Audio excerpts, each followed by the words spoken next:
सलाम नमस्ते। आइए आज की क्लास शुरू करते हैं। आज की क्लास शुरू करने से पहले मैं आप सबको थैंक यू बोलना चाह रही हूँ क्योंकि काफ़ी लोगों ने मेरे चैनल पे यूट्यूब पे सब्सक्राइब किया है और काफ़ी शेयर्स हैं। मुझे वीडियोस भी आपकी काफ़ी लाइक देखने को मिल रही हैं। आप काफ़ी लाइक कर रहे हैं मेरे वीडियोस और आपकी ईमेल्स भी काफ़ी आ रही हैं। तो आपकी ईमेल्स को देखते हुए उस बेस पे मैंने आज की क्लास तैयार की है। तो आज की क्लास में मैं आपको कुछ हमेशा की तरह डिफरेंट सिखाने जा रही हूँ। आज की क्लास में मैं आपको कुछ ऐसे वर्ड सिखाने जा रही हूँ जो आप कभी भी कहीं भी किसी के साथ भी यूज कर सकते हो और जो हर बंदे के लाइफ में यूज होते हैं। तो आइए सबसे पहला वर्ड देखते हैं। विया इसी। विया इसी। विया इसी का मतलब है इधर आओ। विया मतलब आओ, इसी मतलब यहाँ। विया इसी, आपको याद होगा पिछली वीडियो में मैंने आपको एक वर्ड सिखाया था इसी। इसी का मतलब यहाँ पे। तो जब आप डॉक्टर के पास जाते हैं तो उसे कह सकते हैं j'ai mal इसी, मुझे यहाँ पे दर्द हो रही है। वही इसी यहाँ पे भी लागू होता है। विया इसी मतलब इधर आओ। साथ में मैंने लिखा हुआ है venez इसी। अब इन दोनों में क्या फर्क है? विया इसी का मतलब है तुम इधर आओ। venez इसी आप इधर आए। तो तुम में और आप में फर्क है। जब इज्जत से बात करनी है किसी से या कोई बड़ा बंदा है तो आप उसको बोलेंगे venez इसी, मतलब इस तरफ आए, मेरी तरफ आए या यहाँ पे आए। venez इसी इशारे से बता सकते हैं कौन सी जगह पे। viens इसी तुम इधर आओ। venez इसी आप इधर आए। viens इसी venez इसी। उसके बाद अगला वर्ड va là-bas। va मतलब जाओ, लाबा मतलब वहां पे, उस तरफ, उस जगह। उस जगह भी कह सकते हैं। वा लाबा उधर जाओ। अले लाबा उधर जाइए। तो वही सेम फर्क है। वा लाबा उधर जाओ, उधर भी बंदे को बताना पड़ेगा किस जगह पे जाए वो। वा लाबा या अले लाबा। वा लाबा अले लाबा। अगला word écoute moi। écoute moi मतलब मुझे सुनो। écoutez moi आप मुझे सुनिए। जैसे कि कोई बंदा आपसे बात कर रहा है, आपकी बहस हो रही है, आप अपनी बात बोलने की कोशिश कर रहे हैं लेकिन वो बंदा आपकी बात नहीं सुन रहा। तो आप एक सेकंड रुक के उसको बोलो écoute moi। तो वो बंदा आपकी बात सुनेगा नॉर्मली, अगर उसको समझ में आ गया तो। écoute moi नहीं है तो वो बोलता रहेगा। écoute moi या écoutez moi मतलब मैंने भी कुछ कहना है, मेरी बात सुनो। écoute moi écoutez moi। उससे अगला वर्ड है donne moi। donne moi मतलब मुझे दो। donne moi मुझे दो। donnez moi मुझे दे दीजिए। कोई भी चीज हो सकती है, किसी के हाथ में कोई चीज है, लिफाफा है या कुछ है, आप उसको बोल रहे हो कि donne moi मुझे पकड़ा दो। तो आप लिफाफा पकड़ लिया, donne moi। और कोई बड़ा बंदा है तो उससे बोलोगे मुझे लिफाफा दे दे, बैग दे दे, donnez moi। अगले वर्ड्स ये भी आपने बहुत सुने होंगे, हो सकता है आप में से कुछ को ये वर्ड्स आते भी हो, फिर भी प्रैक्टिस अच्छी है। assis toi। assis ये वर्ड थोड़ा डिफिकल्ट है बोलने में लेकिन इतना भी नहीं है। assis toi बैठ जाओ। assis toi बैठ जाओ। asseyez-vous बैठ जाइए। जैसे कि आप मेट्रो में जा रहे हैं, आपके सामने एक बूढ़ा बंदा है या ओल्ड लेडी है, आप उसको अपनी सीट देना चाह रहे हैं तो आप इसे बोलेंगे asseyez-vous बैठ जाइए। assis toi asseyez-vous।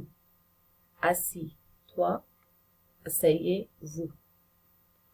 अगला वर्ड है repose-toi reposez-vous। repose का मतलब है आराम करना, रेस्ट करना।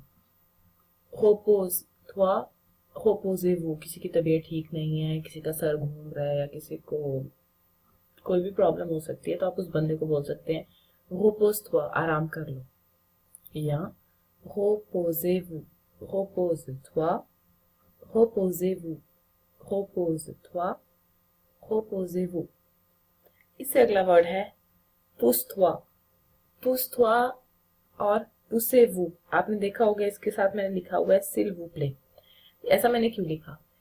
फ्रेंच में किसी को पुसे करना मतलब उसको धक्का देना। जब आप किसी रेस्टोरेंट में कहीं जगहों पे जाते हैं तो दरवाजे पे लिखा होता है पुसे, इसका मतलब जोर देना, धक्का देना। पुश हुआ किसी बंदे को बोलना, इसका मतलब है साइड पे हो जा।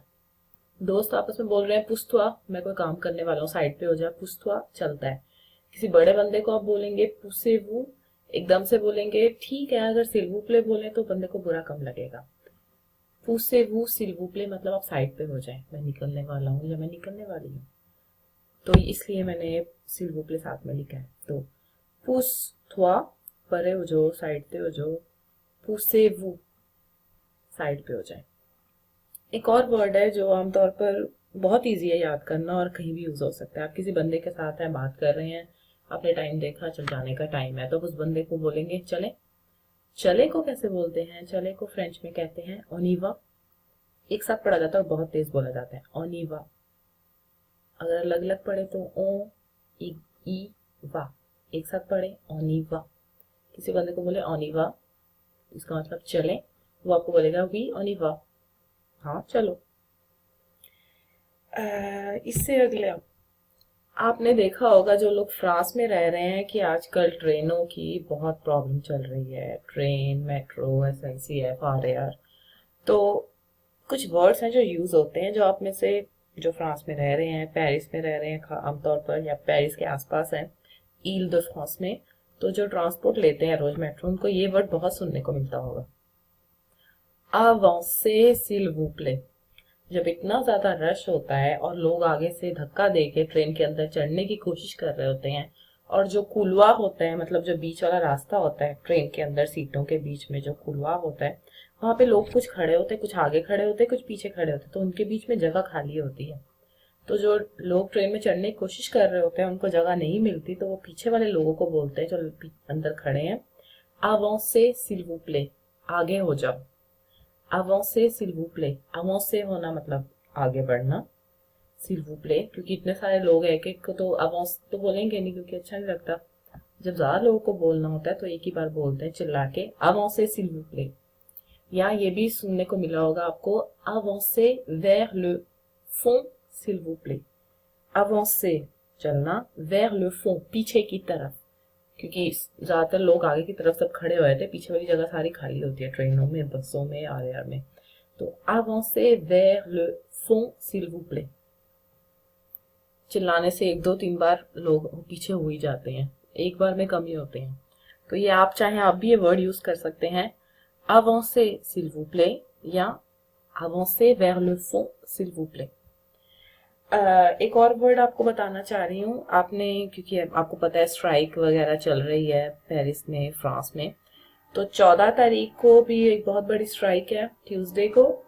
उसके अलावा ये वर्ड्स हैं जो आपको सुनने को मिले होंगे, जो हर जगह लिखे भी होते हैं, जैसे स्क्रीन पे ट्रेनों के टाइम देखते हैं आप, या कहीं भी ट्रेन में या बस में अनाउंसमेंट होती है, तो कुछ वर्ड्स हैं जो आपको बार बार सुनने को मिलते हैं, जैसे कि movement social. Movement social strike को कहते हैं, ये जो स्ट्राइक चल रही है। ग्रेव नेशनल, आपको पता है कि 14 तारीख को फ्रांस में बहुत बड़ी ग्रेव है, स्ट्राइक है। ग्रेव स्ट्राइक को कहते हैं। नेशनल मतलब पूरे नेशन को, पूरी कंट्री को टच कर रही है, पूरी कंट्री इससे कंसर्न्ड है, तो पूरे फ्रांस के को इसको कहते हैं ग्रेव नेशनल। या मैनिफेस्टेशन, मैनिफेस्टेशन भी स्ट्राइक को ही कहते हैं। Movement social, grave national, manifestation, तीनों एक ही चीज के नाम हैं। तो जैसे कि आपने देखा है कि प्रॉब्लम अभी चल रही है, तो अवांसे s'il vous plaît, अवांसे vers le fond s'il vous plaît हो सकता है कि आपके काम आए। इसी के साथ आज की वीडियो खत्म होती है, और मेरी वीडियोस देखने का, उनको लाइक करने का, शेयर करने का और मुझे ईमेल्स करने का बहुत बहुत शुक्रिया।